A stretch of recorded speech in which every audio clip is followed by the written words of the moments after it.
Assalamualaikum warahmatullahi wabarakatuh. Waalaikumsalam. Alhamdulillah wa kafa wa salamun ala ibadihi alladhina istafa. Keluarga besar Pondok Pesantren di Mahizul, termasuk para asatidz, khususipun Kiai Al-Mukarram Muhammad Maqsudi Jamsari, hafizahullah, Bapak dan mas-mas sekalian. Tidak semua orang ditakdirkan bisa pesantren, bisa belajar di pondok pesantren salaf seperti itu. Cobalah dihitung sekeleran di jalan-jalan dan lain-lain. Itu artinya sampean semua mbak-mbak dan mas-mas ini dipilih oleh Gusti Allah untuk diklat, untuk pelatihan, untuk pendadaran, untuk pengkaderan menjadi penerus-penerus ulama-ulama sholih, as-salafus sholih, para kiai-kiai. Dunia ini mengagumi sistem pendidikan salaf yang biasa disebut dengan utawi iki iku sopo opo li fa'ilin wa iku li khobarin. Saya ambil contoh produk dari utawi iki iku asal Kediri.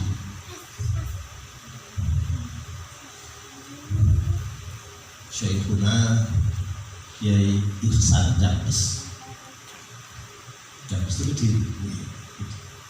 Kiai Ihsan seperiode dengan Fadlatul Syekh di Mesir, di Kairo, termasuk di Azhar, itu mengadakan sayembara mencari buku rujukan atau silabi atau mahfal yang diambil dari kitab-kitab salaf, kitabnya Hujjatul Islam Imamina Muhammad Al-Ghazali Minhajul Abidin sebagai referensi kitab tasawuf untuk perguruan tinggi.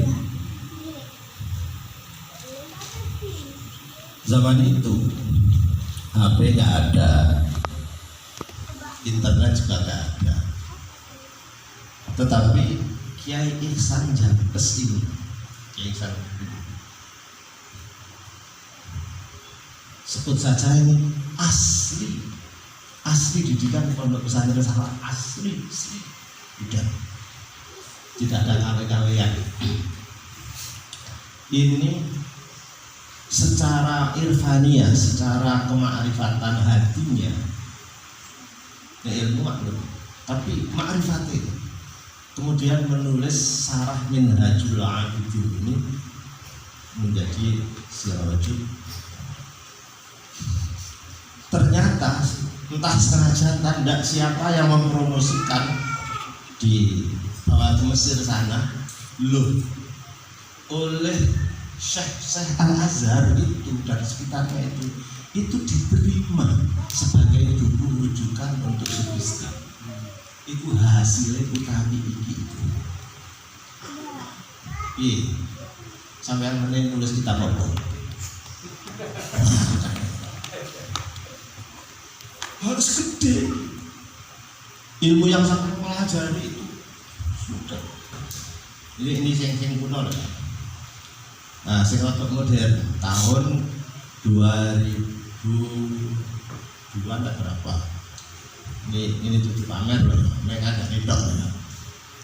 Yang sedang berbicara ini ketepatan short course short course itu kuliah pendek. Sendiri ini kata bahasa Inggris, ada cuma saya yang tak bisa bahasa Inggris saya cuma bisa 3. I love you.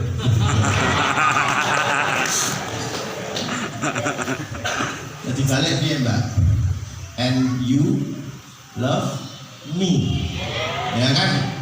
Kesimpulannya I karo you lepan di gune kali.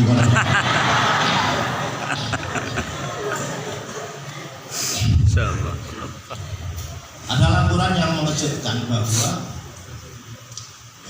artis ternama di bintang film Hollywood itu punya anak 1, terus cerai.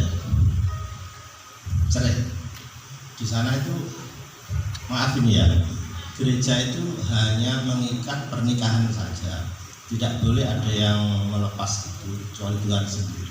Jadi ini kepengen cerai ya wis muncul dewe-dewe bisa aja sudah. Bisa nikahnya ono di gereja tapi cerainya tidak ada karena tidak mempunyai syariat tolak. Tapi kita di problem.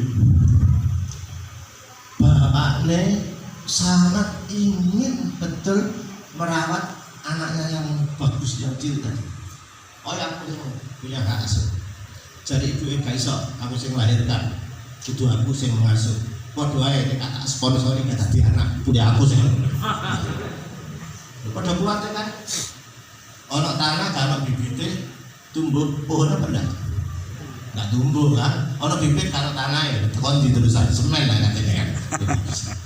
Rebutan. Ke gereja bagaimana penyelesaiannya ini? Enggak. Karena syariat yang tidak mengerti. Terus datang ke Islamic Center. Islamic Center itu pusat keislaman di sana. Biasanya itu satu bangunan yang bawah ini untuk sholat-sholat, yang atas mungkin untuk kajian dan lain-lain atau kantor. Itu namanya Islamic Center. Gedung besar kayak di Surabaya, baru enggak seperti itu. Tanya, ini ada kasus artis ternama pisah punya anak 1. Ini gimana? Apakah ada di Islam penyelesaian tentang ini kemana? Waktu itu ada lulusan pondok salaf, mungkin lulusan Nurul Huda. kecil itu loh, sejak saya mondok masih kecil itu di Fathul Qorib Hadonah itu sudah ada. Cukup persoalan di New York Amerika Serikat dijawab dengan Fathul Qorib bab Hadonah. Begini, kalau anaknya masih berumur di bawah 7 tahun, lo kan Fathul Qorib gitu kan, maka hak asuhnya ke ibu. Tapi setelah 7 tahun maka disuruh pilih mutlak kewenangan anaknya karena sudah sinul murahiq, sudah dimulai. Oh iya, selesai masalah. Coba masalah Amerika Serikat selesainya dengan Fathul Qorib. Iya kan? Pinter. Ubahlah Amerika itu dengan Fathul Qorib. Iya. Understand? Ayo ngono lah. Insyaallah. Barakallah. Ubahlah tata kehidupan di Amerika itu dengan apa ini? Selesai bisa. Lalu lihat dulu. Ditingkatkan lagi.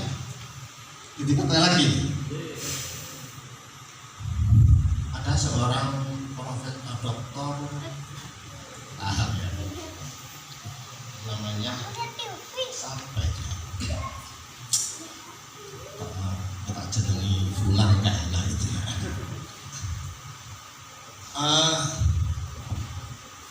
Orang Inggris ini namanya William Burke, itu ahli biologi tumbuh-tumbuhan. Biologi tumbuh-tumbuhan itu ahli meneliti tentang ini tumbuh-tumbuhan, tentang pohon dan lain-lain. Nah, dia dengan penelitiannya dengan alat yang modern itu merekam ternyata pohon-pohon yang hidup seperti itu bersuara, suara yang monoton. Ada suaranya. Pohon itu bisa mengeluarkan suara, batang pohon itu. Karena suara ini sangat lirih dan monoton, kemudian Dr. William Burn ini mengambil alat pembesar suara di osiloskop itu dibesarkan sampai 1000 kali, dibesarkan suara sampai 1000 kali volumenya, direkam. Dia sendiri yang menemukan ada suara dari pohon, tapi tidak menemukan jawabannya. Akhirnya dikirim rekaman suara ini ke universitas di Eropa, di Amerika yang ternama, termasuk di Washington University. Jadi New York. Nah, ketepatan saya pernah ke Washington University ini, pernah ke situ ya. Dia dulu libat. Semua yang dikirim ini suara apa? Satu pun universitas ternama tidak bisa menjawab. Loh, Dr. William Burn ini terus lewat di sebut saja itu masjid di kampus lah, di Islam saya kata kampus. Ada beberapa mahasiswa Islam yang sedang diskusi kecil. Ada yang dari Libanon, ada yang dari Kairo, mungkin dari di sekitar situ, sudah kecil, diskusi kecil. Dia pasti lewat. Ini permisi, kalian sedang apa? Kami sedang berdiskusi, mendiskusikan keagamaan kami, kitab suci kami. Oh iya, mikir dia, ini Gusti Allah yang mengedaran. Boleh saya bertanya? Silakan. Itu masih mahasiswa. Ya saya masa pondokan biasa, kuliah gitu kan. Saya ini ahli biologi tumbuh-tumbuhan, sudah 3 tahun meneliti, menemukan suara seperti ini. Sudah saya besarkan dengan osiloskop 1000 kali begini. Tapi tidak ada yang menjawab. Barangkali di kitab suci Anda ada. Itu suara apa? Saya ditakoni santri mahasiswa.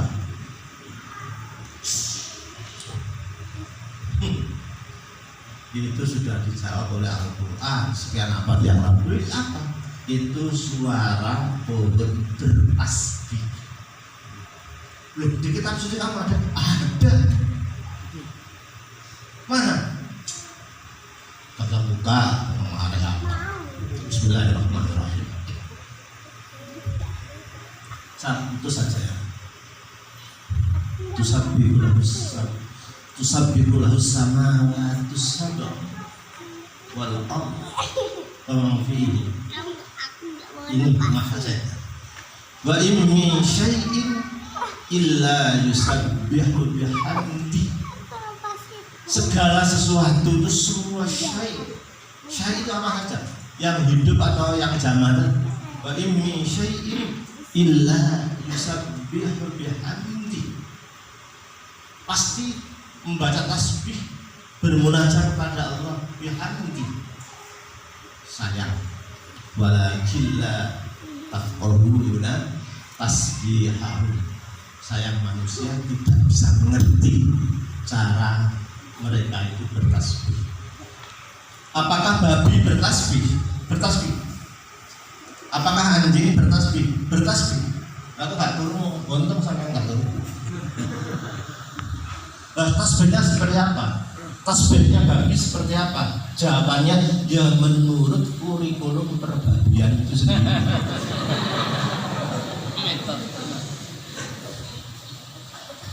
Lah anjing, lu katanya anjing itu najis mughalladz loh. Yang menghukumi anjing bernajis mughalladz itu siapa? Itu kan sampean. Sementara anjingnya sendiri nggak ngerti apakah dirinya itu najis, apalagi mughalladh apa lo nggak ngerti. Itu aturan ya karena. Tetapi pada dasarnya mereka adalah makhluk Allah yang bertasbih. Karena ada singgungan dengan umat manusia yang beribadah harus suci pada Allah. Hadratur Rasul Nabiullah Muhammad sallallahu alaihi wasallam menunjuk bahwa jilatan anjing itu dibasuh begini. Itu soal aturan main, tidak menggugurkan kehebatan mereka bertasbih. Balik lagi, persoalan dunia yang modern itu bisa, satu sisi itu bisa diselesaikan dengan fasl. Bayangkan Fathul Qorib itu sederhana sekali, tapi rumusannya kosor, sholat apa itu. Jangan dipikir untuk bepergian ke Diri, Pekanbaru dan lain-lain. Sangat mungkin bepergian keluar angkasa. Wa yajuzu lil musafir qasrus sholatir rubaiyati bi khamsati syaratit. Terus begitu. Sederhana sekali. Coba. Kira-kira sampean kalau sudah dibuka travel untuk rekreasi ke bulan, sampean daftar rombongan pengurus dan guru-guru Nurul Huda akhir sana rekreasi dan studi banding ke bulan. Mungkin apa enggak? Mungkin. Di hadapan Allah tidak ada yang susah. Iku sholatnya piye? Waktu dia piye? Terus madhep kiblat iki rada jungkel apa gak?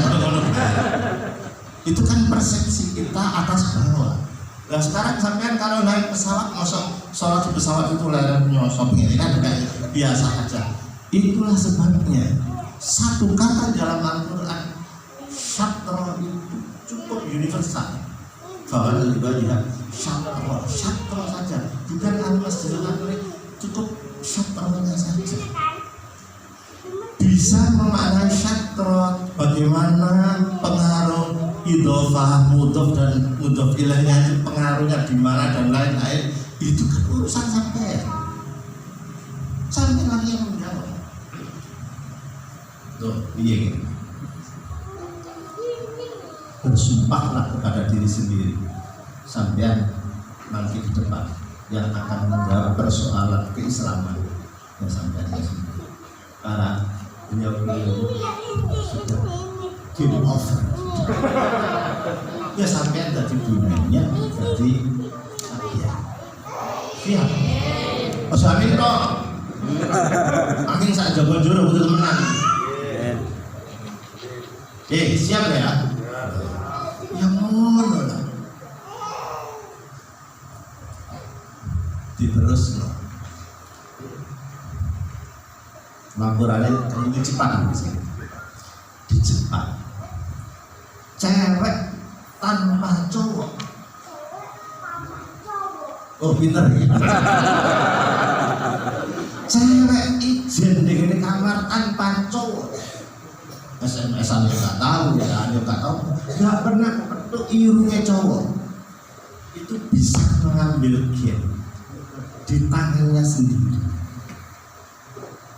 diambil, diinjeksikan yang tepat, dan itu bisa melahirkan anak tanpa air mani lagi. Ayo praktek no.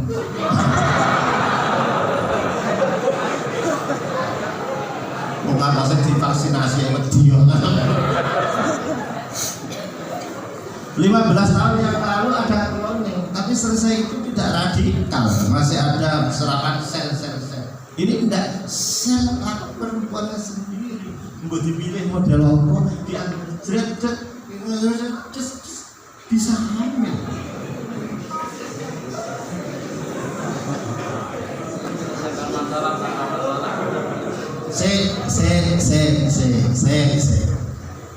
Adakah agama konspirasi tentang itu? Ayo dieling-eling. Nabiullah Isa itu lahir tanpa ayah,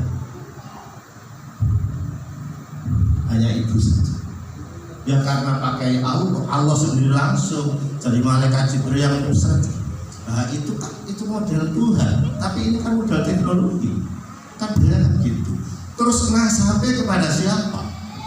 Kepada ibu itu tidak ada bahasa nasab. Semua ibu.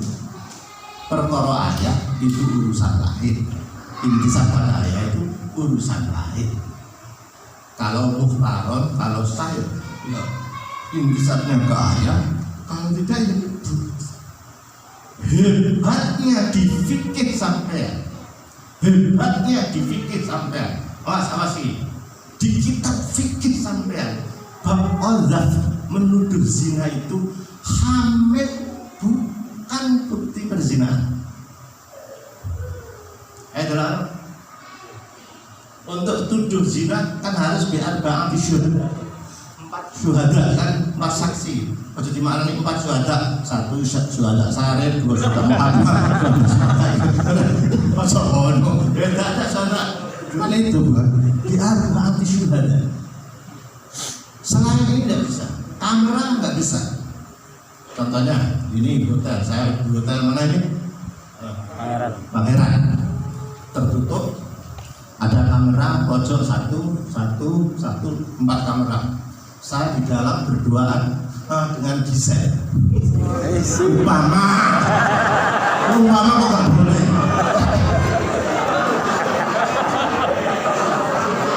Aduh. Sepertinya sampai kenal Gisel ya. Aku nggak tahu rupanya. Ya kayaknya harus nonton sini. Ya sudah, pilihlah untuk kami salah satu personal dari grup band Blackpink. Pilihlah. Coba ya. Betul. Korea sampai kan. Saya tahu kemarin ke Korea. Yang berani Quran itu yang menjadi personel ini grup band Super Junior. Wes. Ustaz ini bersihnya dengan ini. Opo. Kamera 1 di setel, 2 setel. Nggak bisa. Itu bukan syahid. Itu bukan syahid. Nah apa ya? Biar rekaman. Makanya bahasa syahidah, asyhadu itu harus bertanggung jawab dan betul-betul tahu sendiri ru'yal ain dan bertanggung jawab. Ngelindur asyhadu an la ilaha illallah, mau wong kafir ngelindur asyhadu an la ilaha illallah. Apakah menjadi Islam? Yoga. Karena tidak ada pertanggung jawab. Tidak ada kesengajaan, ada niatnya. Tidak jelas sih. Itu Pak ada kamera 1 merekam sampean gaya miring, gaya ini, itu gaya ini. Saya kamera 1. Kamu yakin nggak bahwa yang kamu tangkap, yang kamu rekam tadi itu saya, mustahil? Menengahnya nggak bisa jawab kan dia? Nggak bisa jawab. Hamil tidak bisa dijadikan bukti perzinahan. Harus yang bertanggung jawab. Tidak mungkin terjadi. Kalau begitu, kita ini dididik oleh Allah, oleh agama kita. Tidak boleh sembarangan melukai perasaan, apalagi mengungkap aib orang lain. Harus ditutup sampai. Itu kok hamil kan laki-laki? Apakah kita mau menuduh Siti Maryam itu berzina? Tahun 80-an, maaf ini, ada kasus di mana mahasiswi pacaran, ternyata dia hamil.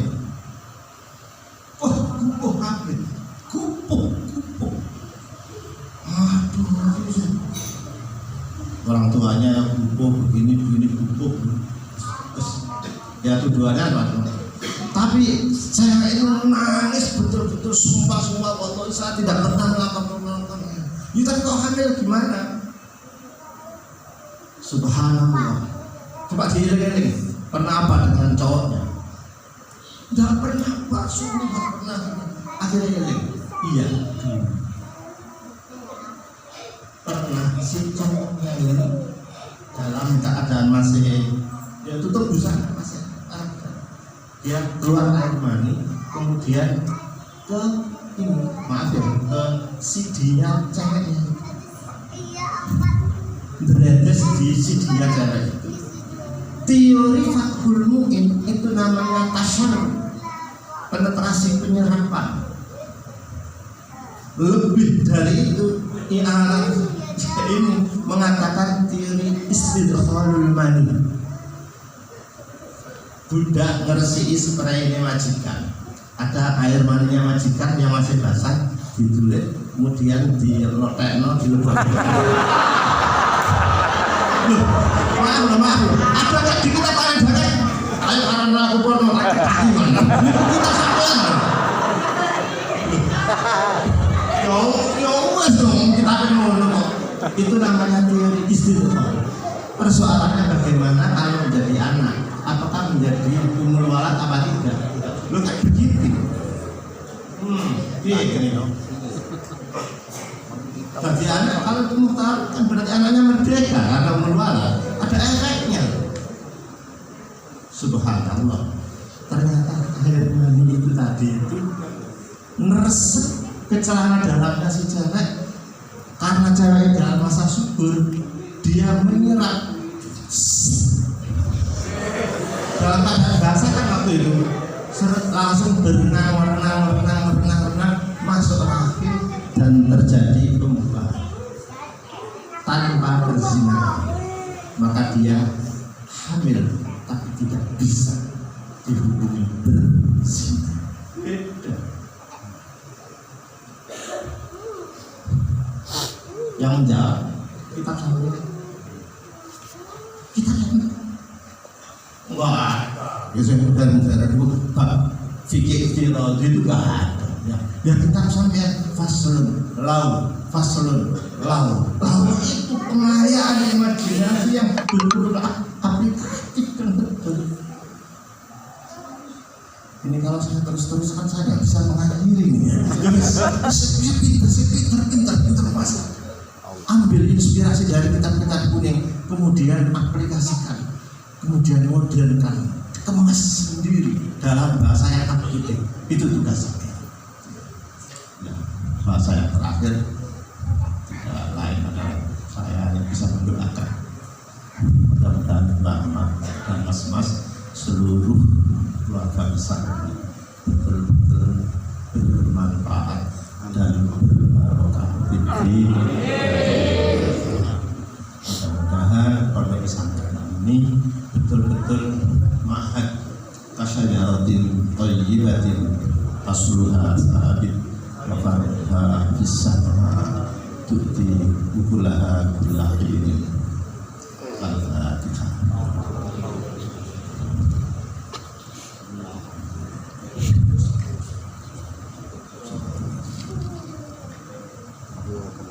Bismillahirrahmanirrahim. Rabbana atina fid dunya hasanah wa fil akhirati hasanah wa qina adzabannar. Alhamdulillahirabbil alamin. Assalamualaikum warahmatullahi wabarakatuh. Waalaikumsalam.